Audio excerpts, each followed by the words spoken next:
But let's just do it. Good morning. Welcome to the Rise and Grind Morning Show. We'll edit all of that out. I apologize for the technical difficulties. I don't know what's going on, but for some reason, I'm having issues with the intro playing. I didn't last night, but I did today, and we'll have to get it fixed. So we don't have an incredibly packed show today.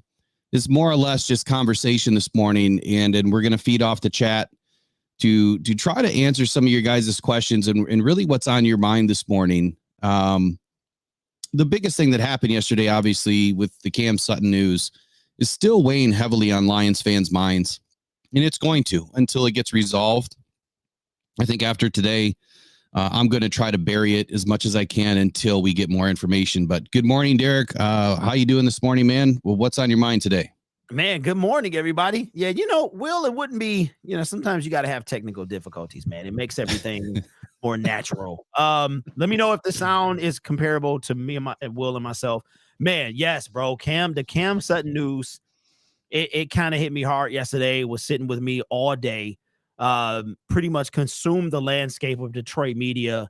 And it is right now, man, it's just not a good look for him, for the city, for the team. It's just, and like you said, we're trying to wait on some more information to come out, but I'm hoping at the end of the day that all parties involved are okay. That's like the number one thing. And I keep thinking, what happens if they're not? So, it's something, unfortunately, we got to think about, but I'm ready to go, man. I missed Tuesday and I'm ready to get this thing going, man. Good morning, everybody. Yeah, man, Tuesday was a decent show, but it's just not the same when we don't have that good banter back and forth. The good ideas that flow. There's always that good energy that we have that these Lions fans love, man. And to speak on yesterday and what happened with Cam Sutton, there was a lot of information that was coming out quickly. Dave Birkett did an excellent job making sure that everything was verified before anybody really reported anything, or at least between you and I anyway. And I mean, that's a big credit to journalism and doing things right and making sure that the information is verified and making sure that your sources are solid. And Dave Birkett is as solid as they get. So shout out to Dave for jumping on it. I'm sure that it was tough for him to have to engage in something that is so horrific of an incident, so tragic of an incident that is happening yet again to these Detroit Lions in the spring. So that's my first question this morning, and then we'll go from there. Is Derek, last year, a week before the draft, we get the news about Jameson Williams, and he's involved in gambling. Didn't know what was going on. It was a huge problem. Nothing comparable to what's going on here. But now Lions fans are yet again dealing with another major issue. Is this staining the Detroit Lions 2023 season? Man, how do you think we come out of this? Like, what's on the other side of this for us? You know what, Will, that's a good question, man. And I think that it's early. I think it's not a good look, like I said earlier, but I think depending on the outcome of this, man, is really going to determine whatever happened with Cam, how far this thing goes, how long he's on the lam. I mean, this thing it's like we woke up yesterday with a day in mind. And by 1:00, that day was not the way we thought it was going to go. And this thing, I'm seeing OJ jokes and Cam jokes and references, which I think are very inappropriate. But I think it will. I think the 2024 season, depending on how this goes, bro, I think the weight of this is going to sit. I think announcers are going to be saying things. And like I said, man, especially depends on the outcome of this. I think that's going to go a long way. But I don't think it necessarily bothered the 2023 season. I think 2024 is what people are going to be talking about. Well, there's a lot of things that I spoke about last night. And I got into the conspiracy side of it, the speculation side. Now that we know the facts, of what's going on, which are there was an incident that happened. The facts are that there's an alleged victim and an alleged perpetrator.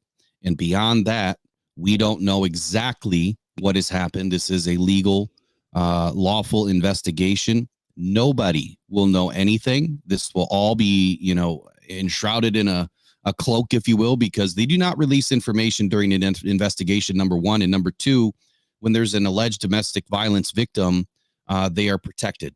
So for that reason, nobody's going to know anything outside of what we already know until this probably goes to trial, if it goes to trial, and then there's an end result. So anything that's said beyond that is more than likely just speculation. But I did say a couple of things yesterday, speculatively, that this didn't sit well with me, that it's been 2 weeks. Yeah. And the reason why is because, okay, if this really happened, if Cam did it, the alleged incident that happened, I guess at 4:52 a.m. on March 7th, why would he be running this long? Mm-hmm. It just doesn't seem to add up to me. And so, to someone's question in the chat, have either of us considered foul play with Cam's situation? Thinking on it, 2 weeks is a long time to be missing, especially with all the technology around. Yeah, that's what I spoke about last night. I'm wondering, is there something else at play here? Did something happen to Cam? Because the car's been spotted through the license plate trackers, but there's no pictures of Cam driving it. There's no pictures, from what we understand, of anybody driving it. But again, no pictures have been released. They're not going to release that information. So we don't know who's driving the vehicle. We don't know if it's Cam, but how would he have not been seen by now getting gas, driving through an intersection? I mean, once you spot that license plate with a tracker, you can track it through all of the public cameras that are available. Mm-hmm. So what do you think about that? I mean, do you think that there could be some, other grave situation going on here, that maybe something happened to Cam?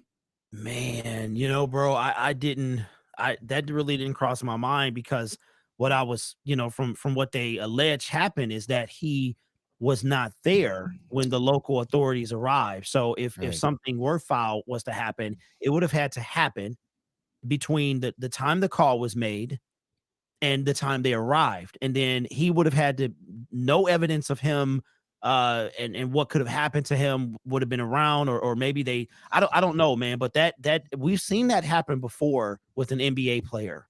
And it's crazy, Will, because we're so emotional with this game, and we don't know these people, these players. Like, we don't know them on a personal level. We just know some surface stuff, and depending on how deep you want to dive into their lives. But when this happens, bro, it hits real. Like, these are real people. They might be superhuman on the field, but they're real people who go through real problems, who have real experiences, and who bad things can happen to, and they can be involved in them. And for you to even mention that, it's not toward you, but it's like, wow, that is something that could be the case. And I hope that it's not. I hope he's safe. And like you said, man, how do you, in today's society where there is a digital footprint of you everywhere you go, it's you can't, like this dude is Ethan Hunt.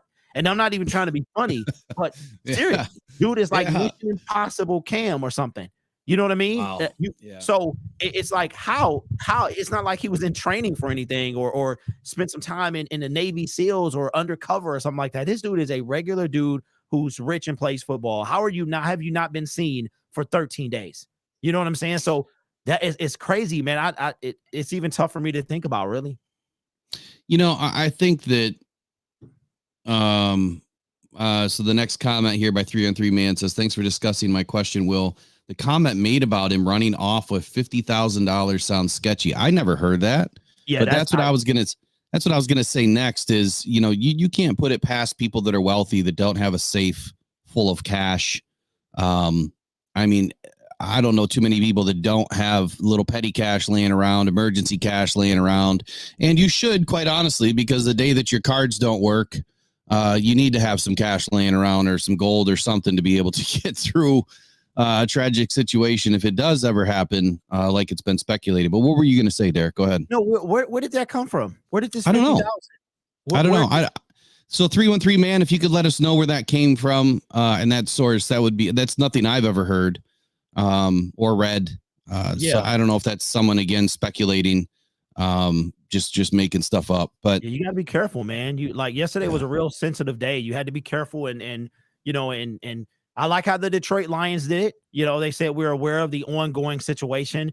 And at first I'm like, are they saying they didn't know? But I realized that they're trying to think about everybody involved. And like, you know what? We're not going to react. We're not going to act. We know what's going on. We will, address things as they come, as the need arises. But I think the first priority, Will, is to find Cam and to make sure he's okay, because like the fact that we're talking about this is freaking me out. Like, because this is real. You know what I'm saying? Mm-hmm. So it's that line between sports and reality. You know what I mean? So I don't know where that came from, but you got to be careful, man, when you're putting out information for sure. Yeah, I mean, it's there's one thing to discuss the situation factually and report, and then like I'm about to do or I did last night. Okay, let's play the what if game.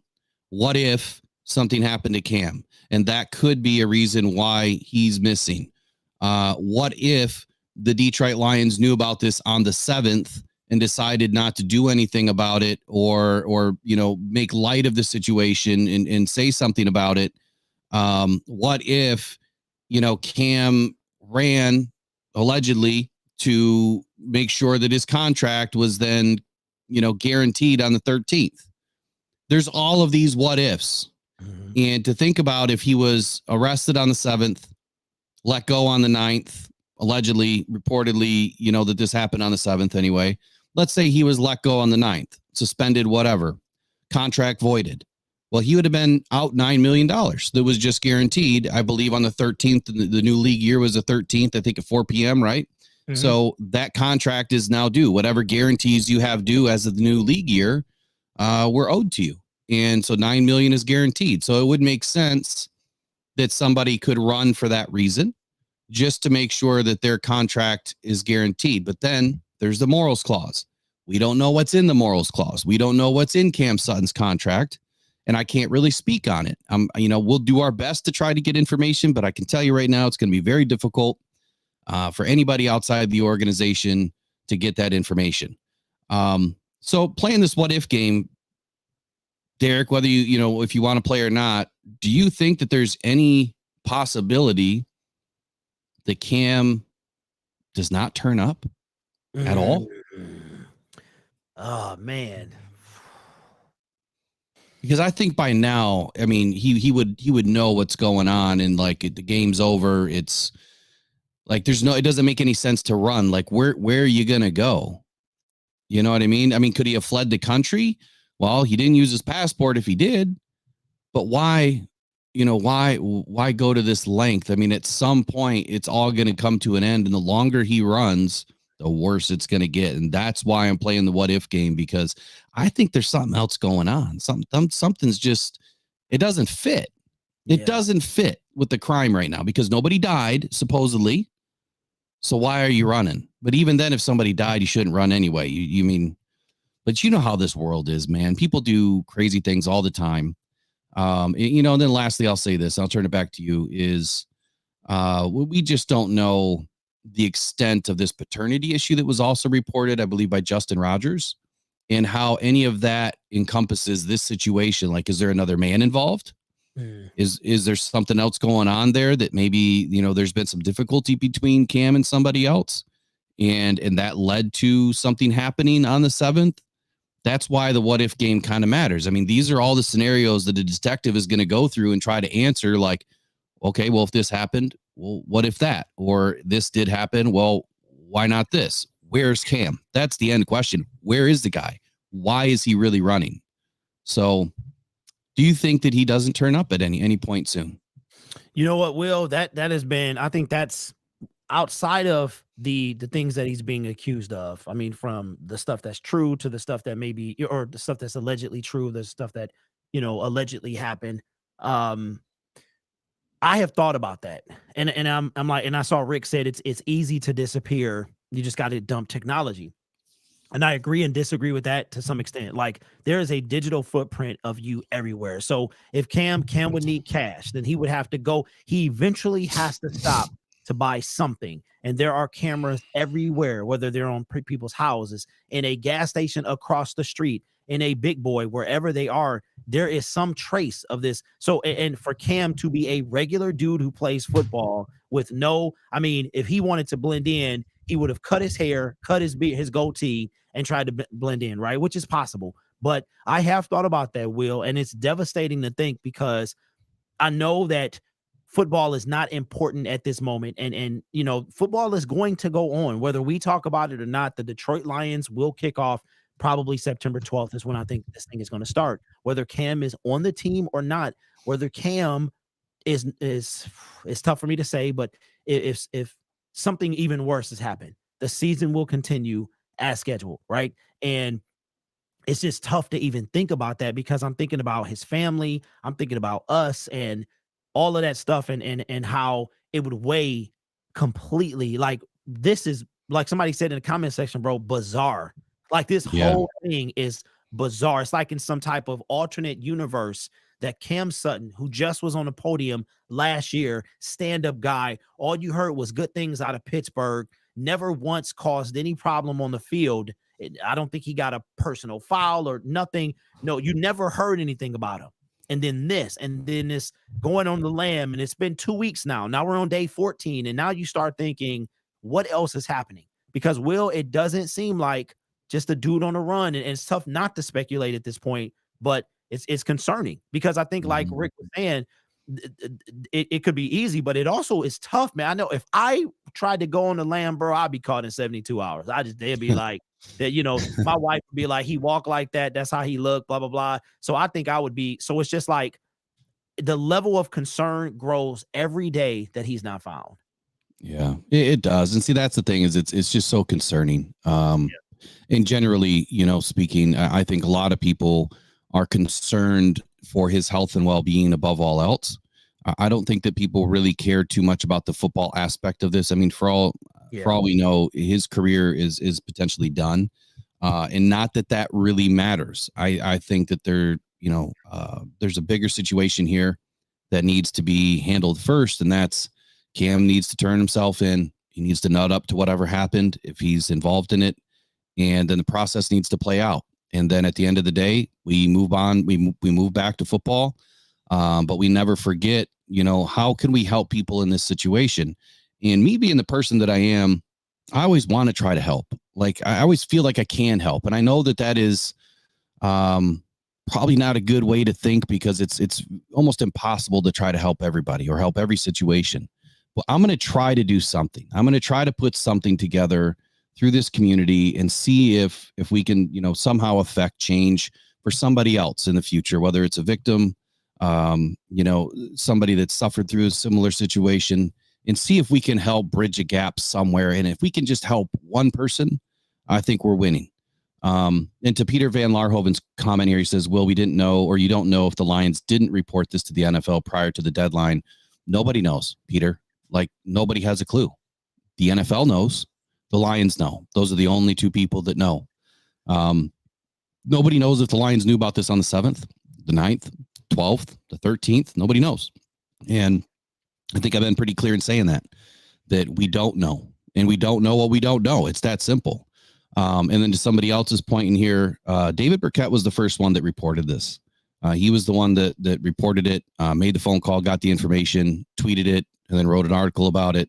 And that's where our information, or at least my information yesterday, came from. Obviously, Derek made me aware while I was driving too.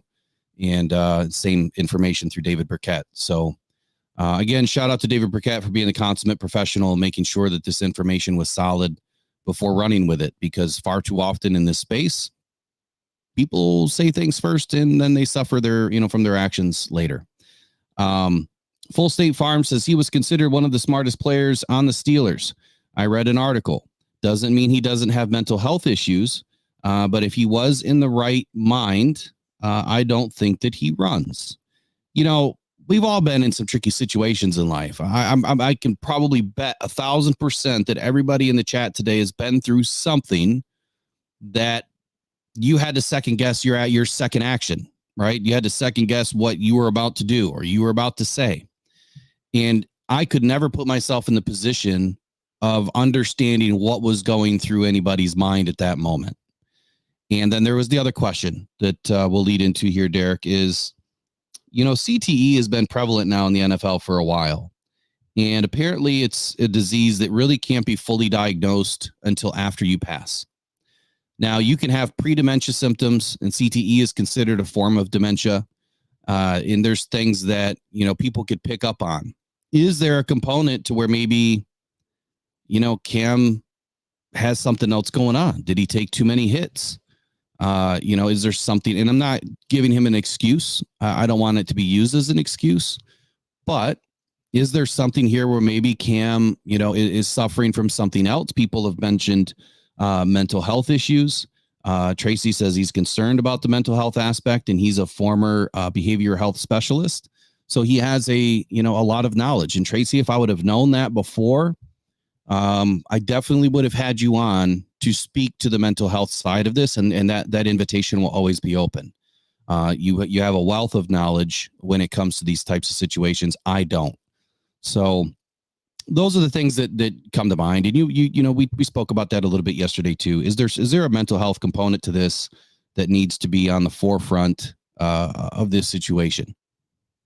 You know what, Will? It's tough, but I think yes. The simple answer is yes, but I think that applies to all of us. But for these guys who take these hits, and I'm sure every single football player has been concussed at some point, multiple times, and we've seen plays where it's like, how is he back out there, right? So, and for this, it's tough because you can't diagnose this, until they pass. So I know they're trying to work on a way to do it, without that happening or before that happens. And unfortunately we won't know. In a lot of cases, man, when we see these players and they have breakdowns, we'll call it, and the autopsy is done, it'll come back that they had it, right? And it's just like, I don't know, but even without that, Will, like you said, the paternity thing, you would think, and that just tells you that like money and fame and stuff doesn't make you happy, because he had all of that and he was going through something, I'm not going to say simple, but something regular people go through. And it could have been enough, and this is all speculation, to make him a certain way, because we all have that breaking point. You know what I mean? So I'm hoping Will, it's so many questions that I have, man. And I just want, football aside, that Cam Sutton is safe and sound, and he deals with whatever he has to deal with. But that's my number one thing, is what is going to come out. Is this, because I know it's not about football, Will, but at the same time, eventually it will be. I mean, because that's the reality, right? The draft is happening in 34 days, no matter what the outcome of this is going to be, right? So you and I could cease to exist today, and the NFL would continue to roll on. But it's just like, going into what we were hoping to be a Super Bowl season, this is already a blemish, and it can only get worse, in my opinion. You know what I'm saying? Like, it can get worse. And I don't know how to feel right now, because this is like real. All this stuff that we talk about, me running the pass rusher and blah, blah, blah, that stuff is all fun, but this is real. And Yeah. you know what I mean? So it's just tough, man. It's tough to talk about. And we still got to do our job and be there for the fans and give them quality content. But man, at the end of the day, I just want this to turn out as good as possible, like the best possible way. Yeah, I think that's the best possible outcome, is that, everybody, and it's not really possible for a victim in this case. Like, there's always going to be residual effects from this. I know people very close to my heart that have been through, very similar situations, and it's always there. It doesn't ever go away. And to see it, it hurts. I mean, when this situation broke, that was the first thing that was on my mind, was, how does this type of news, me being involved in this type of news, going to affect people that I know, because I'm talking about it. And so it's very real, and it's very close. So if people do understand, I do understand this maybe a little bit better than some others, only because I know people very, very close to my heart that have been through very tough situations like this. The last thing I'm going to mention on this morning is the ever-encompassing NFL in the history of domestic violence in the NFL. And I reported this yesterday through a little bit of research. Is this through 2000, or in 2010 through 2014, there was more than 85 domestic violence arrests from active NFL players, and in 2016. 44% of players with a domestic violence record, arrest, incident were still on a roster. So I know that, when the Ray Rice incident happened, which, gosh, that had to be about 10 years ago, right? that's when I think things started to change a little bit in the NFL. They started to develop a plan and formalize some punishment, because the punishment has been all over the map. It has not been, a seamless transition from one player to the next. And I think that they've formalized that, at least as of 2014. Your first offense was a 6-game suspension. Your second offense is a lifetime ban. The NFL's trying, but now again, this is going to be revisited. I'm sure the Lions have their own internal process for this type of stuff, and I'm hoping it's a zero tolerance policy. And I know that probably won't sit well with everybody, but if Cam is guilty of this beyond a reasonable doubt, then I think it's time for Cam to move on. That is not about the way he played in 2023. Mm-hmm. It has nothing to do with Cam as a player, period. It's just this type of individual does not fit inside the locker room that Dan Campbell and Brad Holmes are trying to build. This does not fit the culture. This is not, somebody, and mistakes happen, right? And people do deserve second chances. They do. And they get second chances, even through murder, they get second chances. So I just feel like this would be a zero tolerance issue for the Lions, but we'll find out what they do. Do the Lions put the team over all else, or do they put their morals, over everything else first? And I think that Sheila Hamp would probably lean towards it's what we believe in first, not the player, but the team, the organization, the people affected, the victim, and the bigger idea here is that there's zero tolerance for these types of situations. So, anything else you want to say on this before we move on to some other things? No, man. I think we've between your videos, my videos, and the first half hour of the show, I think we did. We addressed it pretty well. Okay, let's move on to some, other news that, or ideas here that, post this. So let's talk post this situation. Let's just say that, he's no longer on the team before the draft. I don't know that can possibly happen. I think that, like I said yesterday, there's 3 things that need to happen first. But even without that resolve happening, does this change the way that Brad Holmes addresses the draft and the rest of free agency prior to the draft in shoring up the cornerback room? And I know it's tough to kind of transition from that whole situation to now talking football, but that's what we're going to try to do today is talk more football. Me personally, I think that this is probably, on the forefront of Brad Holmes' mind right now. How does he address this with walking on eggshells and making sure that the team is ready to go? I think that now cornerback has jumped the list. I mean, I've always felt that cornerback would be the number one. The other day on Twitter, after the way we shored things up, I kind of put my list like this would be first, second, third, fourth pick. Doesn't matter what order, but I think that was the order of importance, like defensive end first.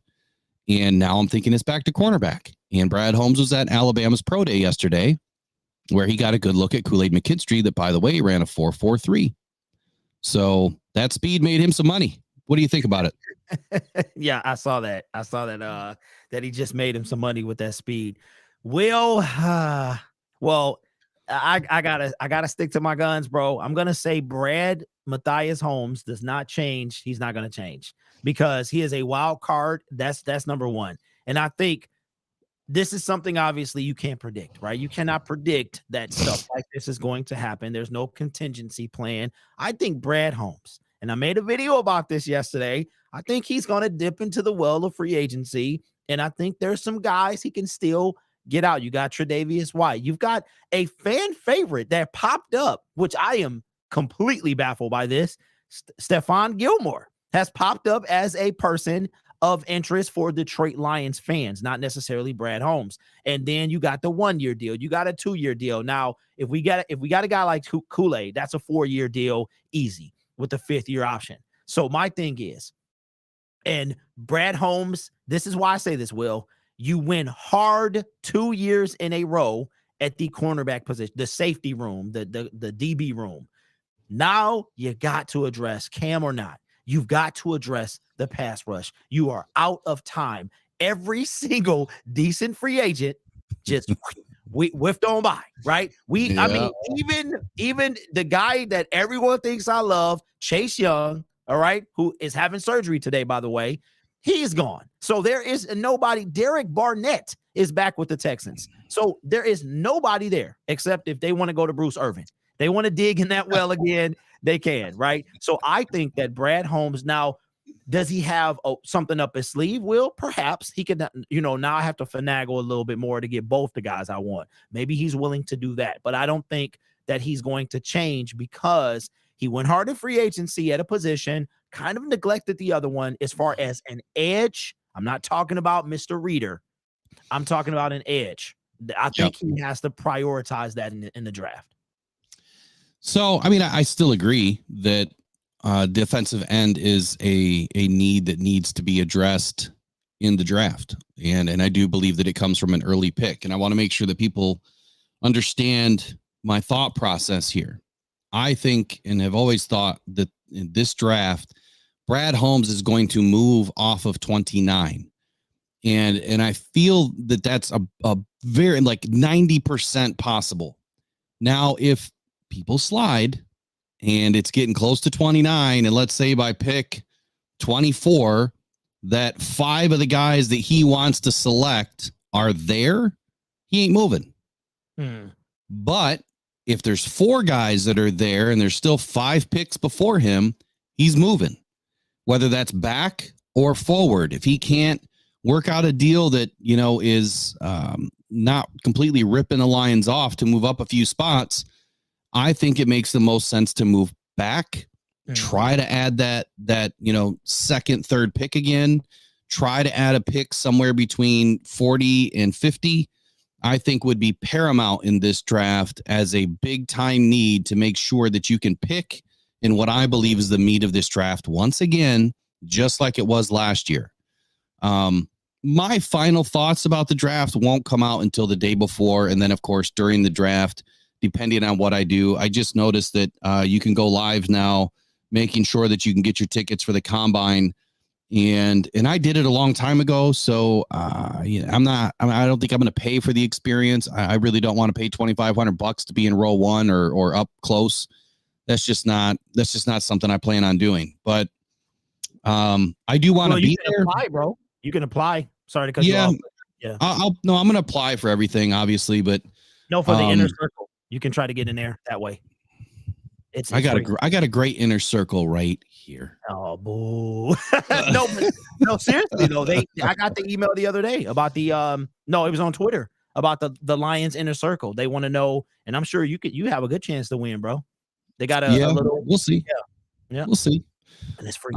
At the end of the day, though, my final thoughts will come out the day before. I do like a 4-hour live stream breaking down, all of the Lions picks. Last year, I had some great success with the draft. I did really well. And I don't know that that's going to happen again this year because this year's draft, I'm just not extremely excited about. I just don't. I think the level of players in this draft is worse than last year. And last year was already pretty bad in some areas. But there was way more corners last year than there was this year. So, look, I think that Brad's going to address it. I really do. I think that it's time to grab somebody. So let's talk about the DB room for a minute. And this is what I think it looks like now. I think that Carlton Banks Davis is now your right corner. And I think the Amik Sleek Robertson is obviously your corner number 2. And I think Brian Branch is now right back into the nickel. And you got Kirby and Iffy back at free and strong safety. Those are your starters today. That is your depth chart today. I do believe that there is a chance that Brian Branch could go back to the free safety position, which is what was his position. And he's very comfortable there. And I was hoping to see Amik Robertson slide into that slot role. And if we did have number 1 still on the team by season start or 6 weeks in, he'll probably be relegated to CB2, but I'm not expecting him to be there.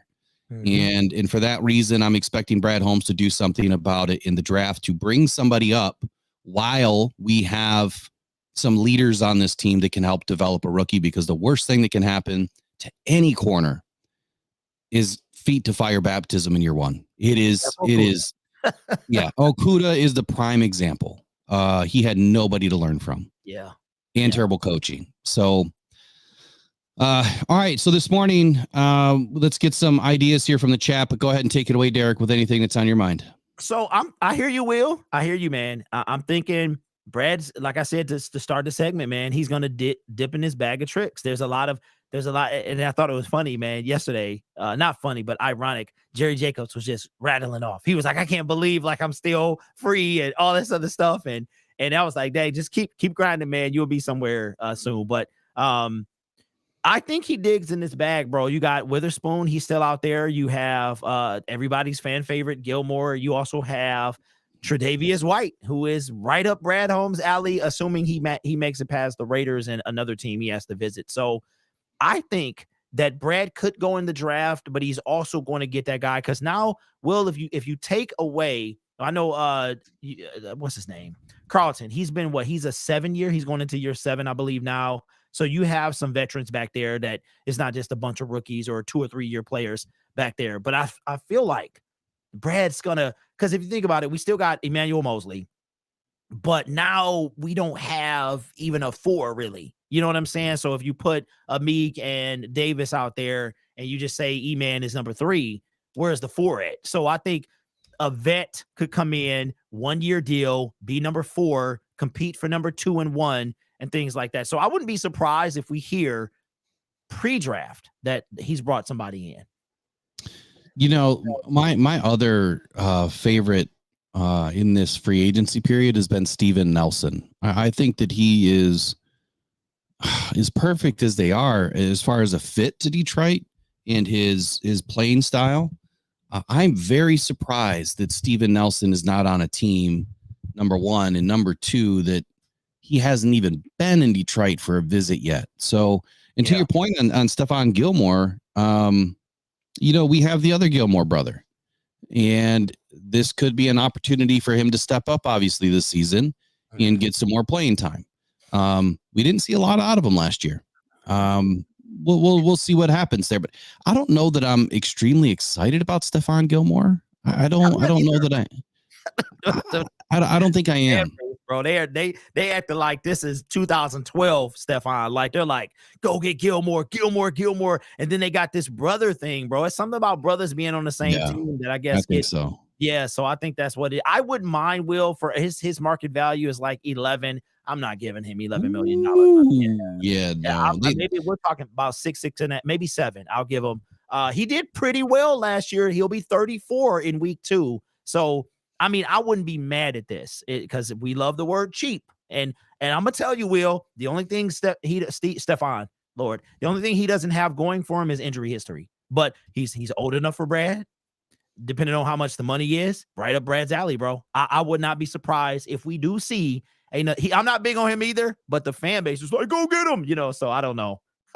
Well, I mean, I think you're spot on there with the fact that you've got that brotherly love, type of situation. Like everyone was, calling out for Equanimeous, to join the team too with St. Brown. And say that name a few times. That's a tough one to say. That's a tough one to say. So right now, Lions salary cap being reported by Over the Cap is $26.7 million left. They did have 31-ish million the other day. So I assume that, this 26.7 must be representative of one of the newer contracts that we just signed or one of the free agents that we brought in. Mm-hmm. Somebody said the other day that one of them wasn't on yet. Yeah, it must be Zietler, but his money and Donovan Peoples-Jones is not being reported right now on Over the Cap. So if that's the case, then there's less cap than even that. So, and the thing is, look, the Lions need about 10, 12 million tops to sign the rookie class. Because we're picking late, it's not, the 18, 19 million that it has been the last couple of seasons picking early. But picking late, you save obviously quite a bit of money. There's a big difference between 1 and 13 and 13 and 29. Big difference. So you'll need about 12 million tops to sign this rookie class. So what does that give us? That gives us $15 million of Sheila Hamp's money left over to go out in free agency or potentially do some, extensions that we're still waiting to hear about.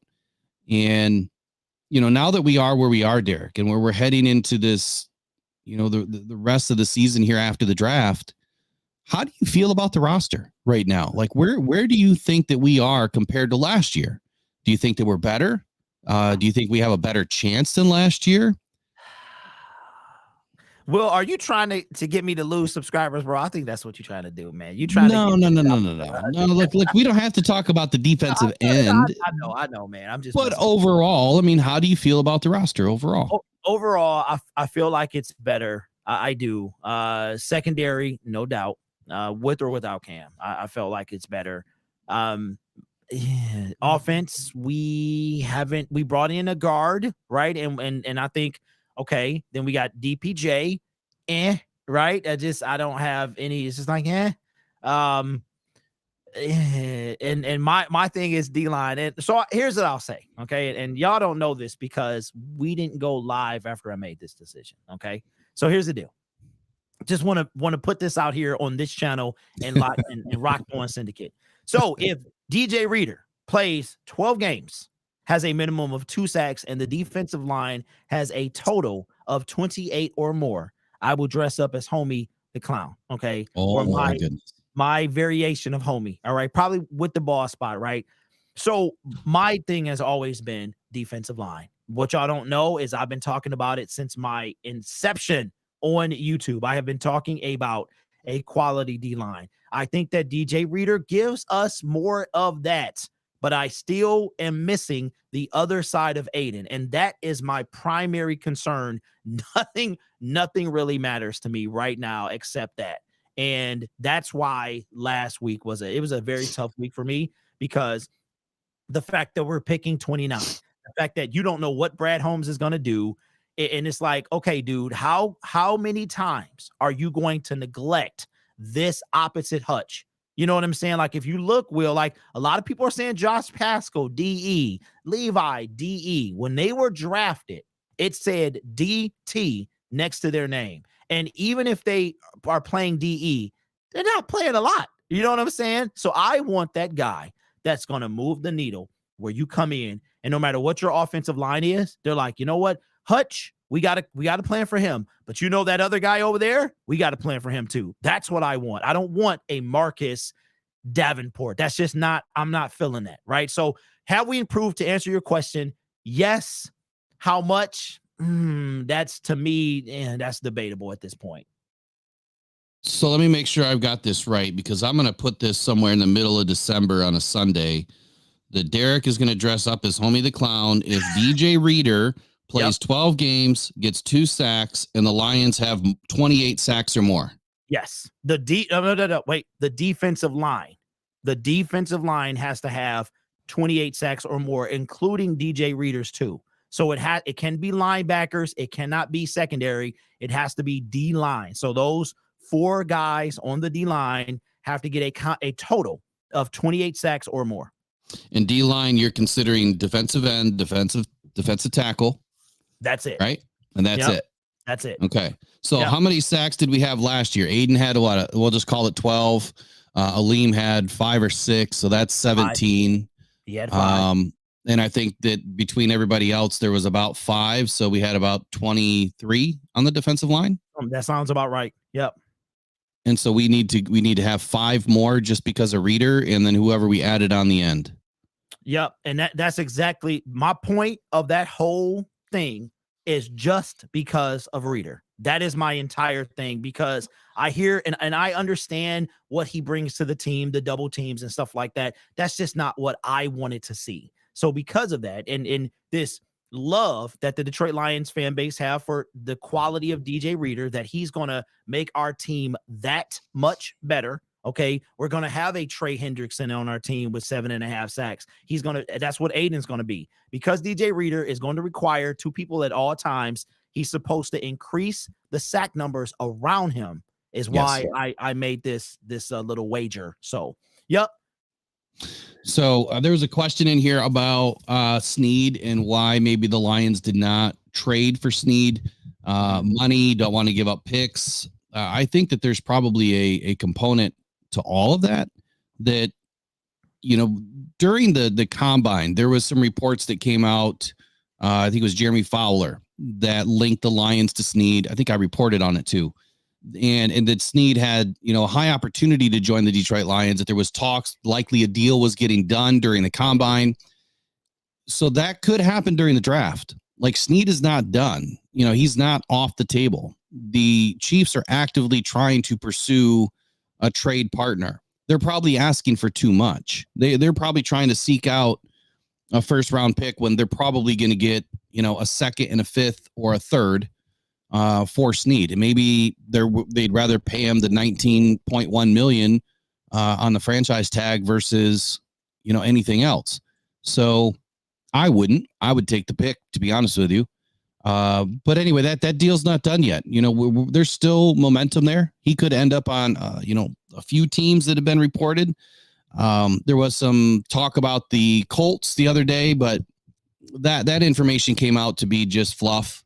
One of the Colts owners was saying that they really haven't had any talks or anything about that. But look, this stuff heats up during the draft.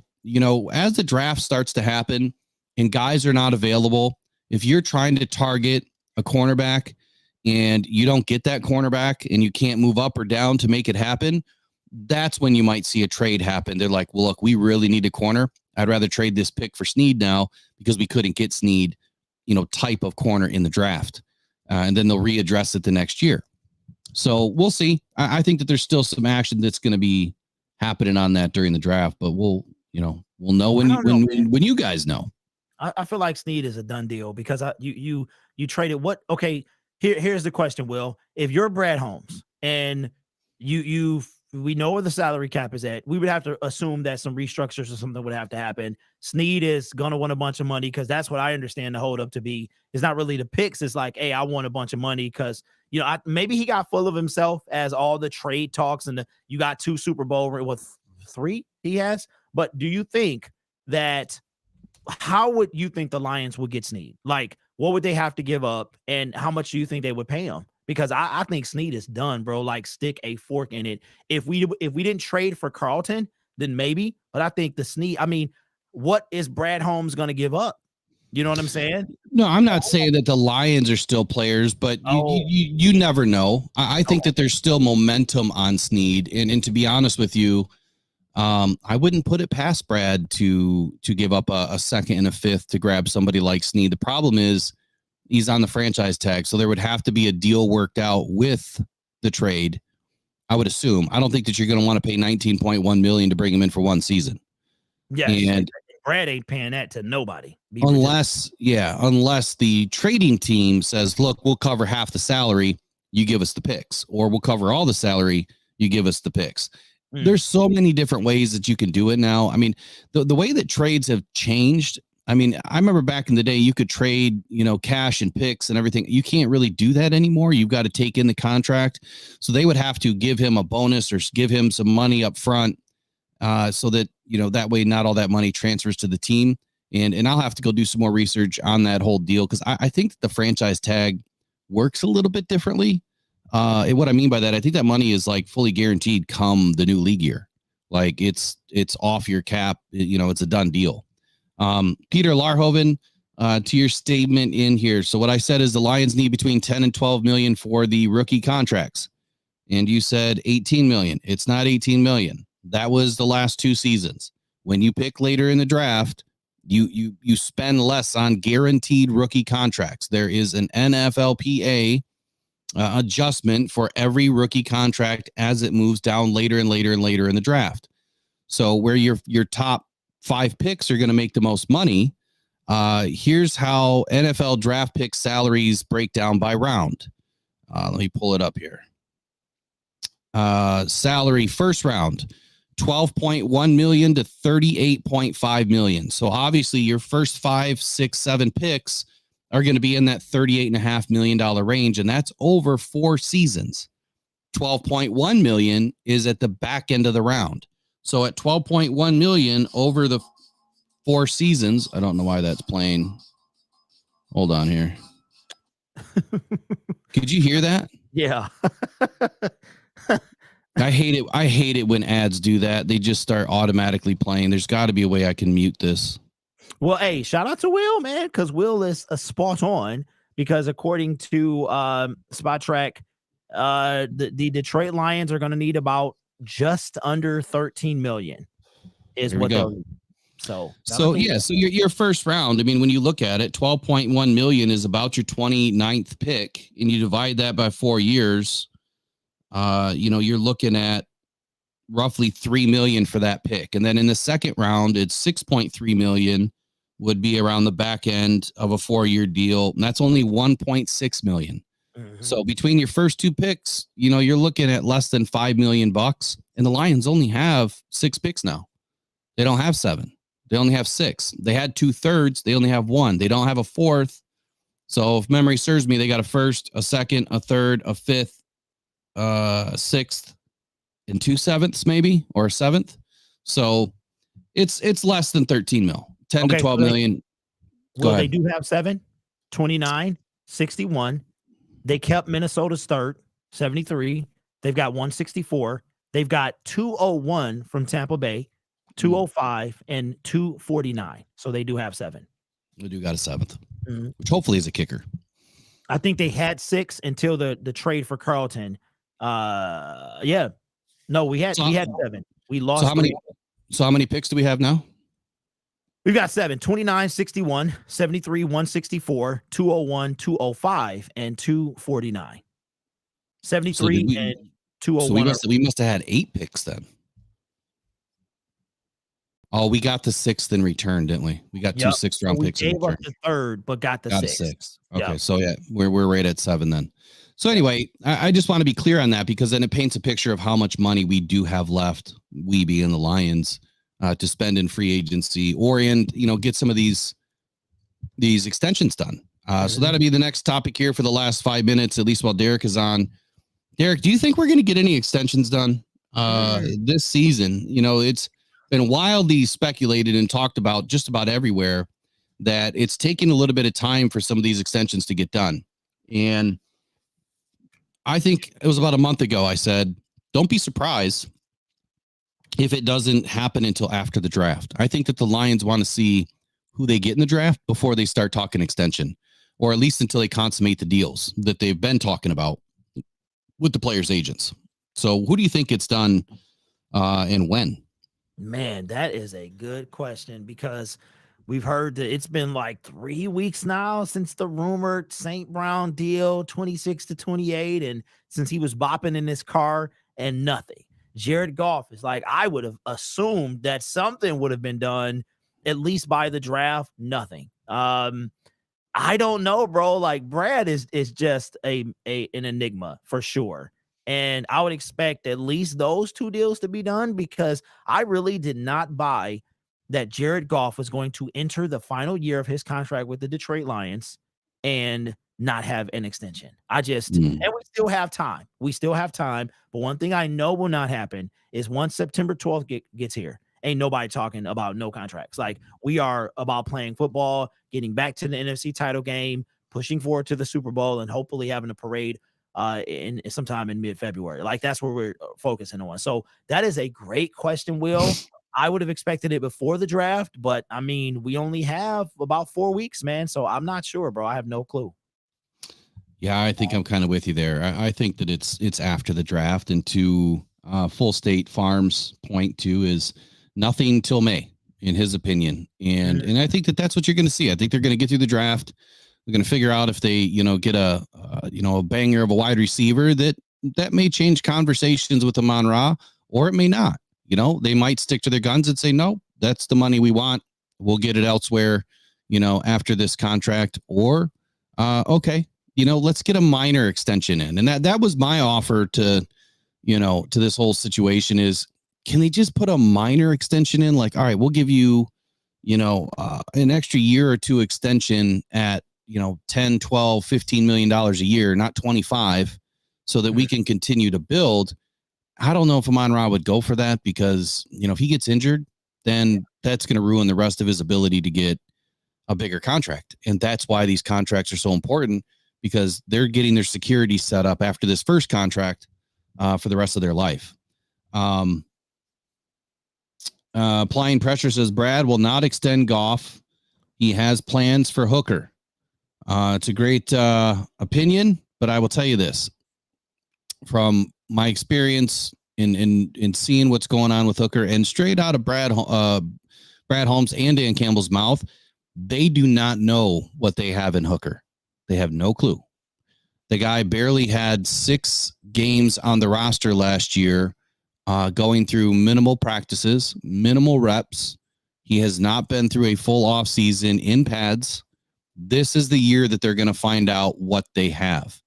And until that they know, I can't say with any definitivity that, or any definitiveness that Hendon Hooker is going to turn out to be this great quarterback in the NFL. We don't know what we don't know. All right, last 2 minutes or last minute is on you, Derek. What would you like to end with today? Man, listen, I just, we got a good thing in JG. Let the man just do his thing, man. Let him do his thing. Hooker will be there or he won't. That's just it. I mean, Rams fans are gushing over Matthew Stafford. Can we please give Jared Goff a chance? We know what we have. Hendon is a mystery. Let's go. This guy took us 1 game within the Super Bowl. And I'll say this. Here's a good one. All right. You guys, in Brad we trust him. Y'all tell me that all the time. When it comes to JG, trust him. I love this whole kind of, hypocritical way that y'all are. But what I will say is this, is don't forget, we got 2 more shows on this channel, the Rocked On Podcast Network. April 1st, which will be April 2nd, we are moving exclusively to Rocked On Syndicate Sports. So make sure you guys subscribe over there. We've got just 2 more shows left on Tuesday and Thursday of next week, and then we'll be over there. So I'll end with this.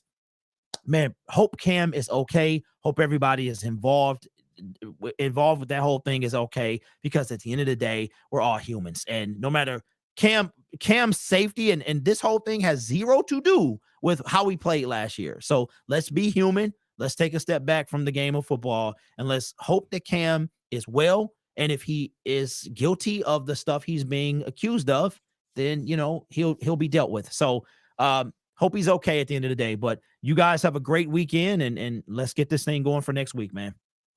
All right, y'all. That's it for Rise and Grind this morning. Derek, super appreciate your time this morning, and please go subscribe to Rocked On Syndicate. We'll be there starting April 2nd. All right, you guys. We'll catch you next week. You guys have a great week, and Cam, wish you the best, my man. Go Lions. We'll see you.